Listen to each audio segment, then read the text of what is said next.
उसे, देही जो देह लेता है जाता है त्याग के उसे, जैसे गंध को वायु ले जाए ऐसे ले जाए हैं सभी। जाते हुए स्थिति में भी ये ख्याल रखना, 15वां अध्याय पढ़ना तो जाके घर में, श्रीमद् भगवद गीता क्यों नहीं पढ़ी जाती। भगवान कभी कहते कि जाते हुए और स्थिति में भी, हम वर्तमान जीवन में जब तक जी रहे हैं इस समय भी, और जिस समय हमारा देहांत होता है उस समय भी, जाते हुए स्थिति में भी भोगते गुण कर्म को, इसे मूढ़ नहीं जाने। न ये कोई जनाता, न कोई जानने की इच्छा करता, न इनकी इन बातों की चर्चा ही नहीं होती। बस रोचक भयानक अंधविश्वास, दिन रात रोचक भयानक अंधविश्वास।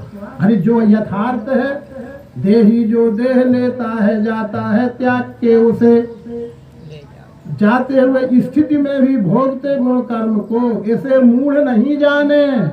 भगवान कृष्ण कहते हैं, मुझे न कहना, मैं वो शब्द कहने से बचता रहता हूँ, पर जब लिखा ही है तो कहने में परहेज कैसा, क्योंकि कृष्ण जी कह रहे हैं उसे मूढ़ नहीं जाने, जाने है दिव्य चक्षु का। यदि हम भी अपने को दिव्य चक्षुवान मानते हो और समझते हो तो ये तो पढ़ेंगे ना। जाते हुए स्थिति में भी भोगते गुण कर्म को, इसे मूढ़ नहीं जाने। चलो ठीक है, ये मूढ़ नहीं जाने, ये मूढ़ नहीं जाने, पर ये दिव्य चक्षु तो जानते हैं, ये दिव्य चक्षुवान तो जाने, ये मूढ़ तो नहीं जानता। जाते हुए स्थिति में भी भोगते गुण कर्म को, इसे मूढ़ नहीं जाने, और ये दिव्य चक्षुवान तो जाने। जब जिस दिन ये रहस्य खुल जाएगा उस दिन सुकृत और दुष्कृत का पर्दा उठ जाएगा, साफ साफ लाइन खिंच जाएगी कि ये दुष्कृत है और ये सुकृत है। अभी कहने में अपराध होता है, कहने में अपमान जैसा लगता है, कहने में निंदा आलोचना दिखती है, पर खुद की समझ निर्णय करने लगती है। अस विवेक जब दे विधाता, तब तज दोष गुण ही मन राता। ये वो सत्संग है, बिनु सत्संग विवेक न होई, राम कृपा बिनु सुलभ न सोई। और अस विवेक जब दे विधाता, तो किसी से न पूछो, कोई वकील न लगवा, कोई जज की जरूरत नहीं है। यहाँ ही वकील है, यहाँ ही गवाह है, यहाँ ही जज बैठा है जजमेंट करने वाला। मैं कितना सुकृतवान हूँ, कितना दुष्कृतवान हूँ, किसी से मत क्यों पूछोगे, कौन बताएगा, हम बताएंगे। अपने बारे में हम जितना अच्छा जानते होंगे उतना दूसरा कोई नहीं जान सकता। हम अपने बारे में जितना बेहतर जानते हैं दूसरा क्या जाने। ये आत्मचिंतन का विषय रहा है। यही है, कर्म से संसिद्धि जनक आदि पा गए। महाराज जनक का क्या सुकृत था, वो तो श्रीमद् भगवद गीता में ये प्रमाण सिद्ध लिखा, भगवान श्री कृष्ण के श्री मुख से निकल रहा। कर्म से संसिद्धि जनक आदि पा गए। कौन कर्म से? अपने स्वकर्म पर आरूढ़ रह के महाराज जनक विदेह राज हो गए। पर कैसे विदेह राज थे, कुछ छोड़ा पकड़ा था क्या? अरे योग भोग में राखे गोई, योग भोग में राखे गोई। सोचो, महाराज जनक का योग भोग में समाहित था। योग भोग में राखे गोई, राम बिलोकत प्रगटे सोई।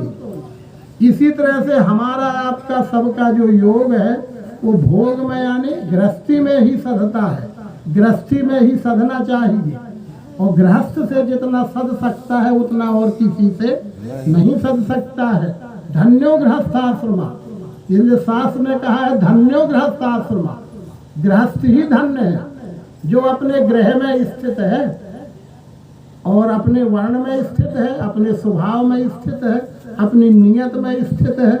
वो नेक नियतवान का क्या बिगड़ सकता है?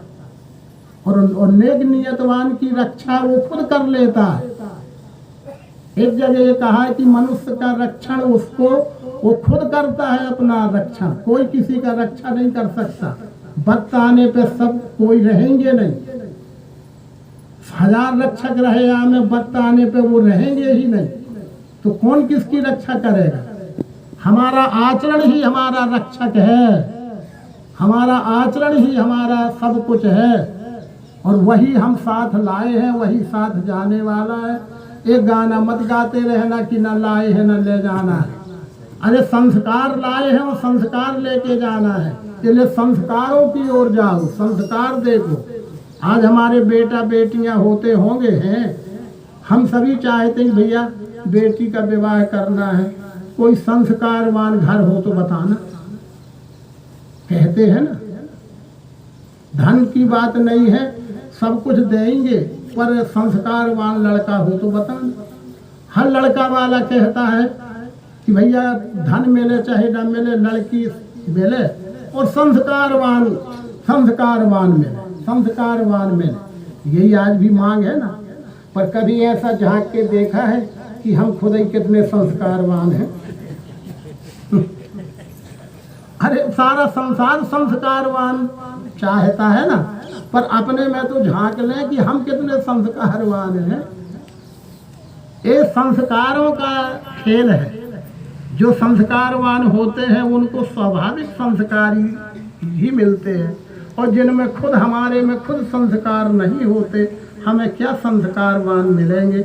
इसलिए मानवता को चरित्रवान और संस्कारवान बनाने का आज मानव जगत में कहा जा सकता है, कोई ऐसी संस्था नहीं है, कोई ऐसा सिद्धांत नहीं है, कोई ऐसी क्रिया नहीं है जो मनुष्य को आचरणवान और संस्कार बनाने की प्रेरणा दे और आचरणवान और संस्कार बनने को मजबूर करे। ये वो विद्या है, अवतार के द्वारा आविष्कृत विद्या है, जिसको थोड़ी भी टच हो जाएगा उसको तो हो नहीं पड़ेगा। और जिसको नहीं हो रहा है तो पक्का है कि उसको टच हुआ ही नहीं। जैसे अपन गांव के लोग हैं, सब जानते हैं, एक जहरीला वो गुहेरा नाम का जहरीला रहता है। अगर उसको मारने को बहुत कम मिलता है और दिख जाता है तो आदमी उसको मारना चाहते हैं, क्योंकि ज़्यादा जहरीला रहता है। पर मारने को मिलता कम है, बहुत फुर्ती होती है, गड्ढा में घुस जाए, झाड़ में चढ़ जाए, छप्पर के ऊपर बैठ जाए, उचकता भी है, वो उचक के भी हमला कर देता है गुहेरा। पर यदि उसको एक कंकड़ भी ऐसा मार दिया जाए, कंकड़ लग जाए तो उसकी बॉडी में टच हो जाएगा तो उसको कुछ दिन बाद मरना ही पड़ेगा। अभी देखते देखते वो भाग गया, हमने कहा भाग गया, वो तो है छप्पर में बैठा है, उचट के फिर कहीं बारी में चला गया, फिर आ जाएगा, ये तो खतरा है। पर बराबर कुछ दिन बाद इसके प्रत्यक्ष प्रयोग करके देखे गए हैं कि थोड़ी भी उसको टच हुआ तो उसकी चमड़ी में थोड़ी सा छिल जाता है, और जहाँ चमड़ी छिलती है वहाँ पर छोटी छोटी चींटियाँ उसको घेर लेती हैं, और चींटियाँ फिर इस तरह से घाव बना के उसके अंदर घेरती हैं कि चाहे समय जो लग जाए उसको मरना ही पड़ता है। इसी प्रकार से भगवान ने इसको घुमा के लिखा है कि ये दिव्य चक्षु वो चीज है कि टच भर तो हो जाए फिर उसको मरना पड़ेगा माने वो अपने ऐब और दुर्गुण छोड़ना ही पड़ेंगे, उसे संस्कारवान बनना ही पड़ेगा, बाकी और कोई रास्ता नहीं है। टच हो गया तो मरना ही पड़ेगा ना। मरना यानी पूरा मरना नहीं, उसके दोष दुर्गुण बेकार जो गाना गाने से कभी नहीं गए, विषय बेकार मिटाओ मेरे पाप हरो देवा, कितने बार गाए, कितने जन्म से गाए, तो कोई मिटा दे कि हम मिटाने तैयार हैं। अरे जब हम खुद मिटाने तैयार हो जाएंगे तो मिट ही जाएंगे, और हम मिटाने तैयार नहीं है तो क्या मिटते हैं। इसी प्रकार से वो ये टच हो जाना चाहिए। अगर ये बतासा नहीं है, ये तो हम समझ लें कि बतासा नहीं है, ये तो अधिष्ठान है, विराट का एक अंश है, टुकड़ा है, वो समझाने के लिए है। पर इसकी समझ अगर टच भर हो गई तो उसको मरना पड़ेगा, ये गारंटी है। मरना पड़ेगा माने कोई बुरा हाल हो जाएगा क्या? उसके दोष और दुर्गुण विषय और बेकार मर जाएंगे, व्यष्टि भाव मर जाएगा, समष्टि भाव में बढ़िया प्रसन्न रहेगा। प्रसन्नता मिटाती है उसके दुख सर भी। दिव्य चक्षुवान का लक्षण है प्रसन्नता। वो महामूढ़ात्मा कर्मेंद्री दबाए के हिये से भोग ही ताके मिथ्याचारी उसे कहा। अरे प्रसन्न मन सोजन अचल वृत्ति हिले नहीं, बाह्य निरुद्धे मनः प्रसन्नता, मनः प्रसादे परमात्म दर्शन, तस्मिन् सुदिष्टे भवबंध नासे, बाह्य निरुद्धे पदवी विमुक्ति। प्रसन्न रहता है, ये रक्षा लाभ संतुष्टो रहता है, दुष्कृत और सुकृत का रहस्य जान के दुष्कृत छोड़ता है, सुकृत भर रखता है, तो फिर वो भी बात उसको लागू हो जाती है कि सिमट सिमट जल भर ही तलावा, जिम सद्गुण सज्जन पही जावा। और वो एक दिन सदाचारी आचरणवान बन जाता है, बन जाता है, बन जाता है। इन्हीं सद्भाव सद्विचारों के साथ समय ज़्यादा भी हो गया है, अंतिम दिवस है, बाहर से भी आए हुए लोग हैं, अपने निर्धारित समय पे पहुंचना भी जरूरी। अगला कार्यक्रम मेरा भी 27, 28, 29 आपका जो जिला मुख्यालय नरसिंहपुर है, जिला मुख्यालय नरसिंहपुर उपकेंद्र का भी यही 3 दिवसीय ब्रह्म सत्य सम्मेलन होगा, उसमें मुझे जाना भी है। आप नेत्राम भैया आ भी गए हैं कि यह रक्षा से योग 6 में ऐसा है, जाना वहाँ है, गाड़ी आगे सुबह से खड़ी तो है, ये है योग 6। कोई हमने बुलाया था ना चाहा था, वो जिसका काम है वो खुद अपनी व्यवस्था करता रहता है। इसी आसन से आप सभी आदरणीय सज्जनों का, देवियों का मैं बहुत बहुत हार्दिक धन्यवाद और आभार जाहिर करता हूँ। आपके पुण्यवान ग्राम में ये भवन के रूप में स्थित भी है। साप्ताहिक मासिक जब भी सत्संग होता हो, आपको जो भी समय मिले आप अवश्य आइए, पधारिए, सत्संग लाभ लीजिए।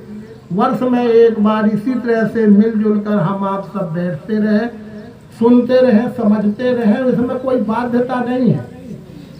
हम जो बात हो रही है जबरन थोड़ी कि तुम मानवई कर, आप सुनिए तो भगवान श्री राम कहते हैं कि सुनहु करहु जो तुम ही सोहाई, सुन लीजिए, फिर करने में आप स्वतंत्र हैं, जो आपको जचता हो वो करिए। हमने ज्ञान के द्वारा सेवा किया है, आपको हमारी सेवा स्वीकार हो तो अच्छी बात है, ना भी स्वीकार हो तो हमें कोई बुराई नहीं है। आपका कल्याण हो इसलिए ये हुआ है, इसमें किसी का कोई स्वार्थ, व्यष्टि स्वार्थ नहीं है। इसी निवेदन के साथ समाप्त करते हैं। अब एक आरती करिए, प्रसाद वितरण करिए और समाप्त करिए। ओम शांति शांति शांति।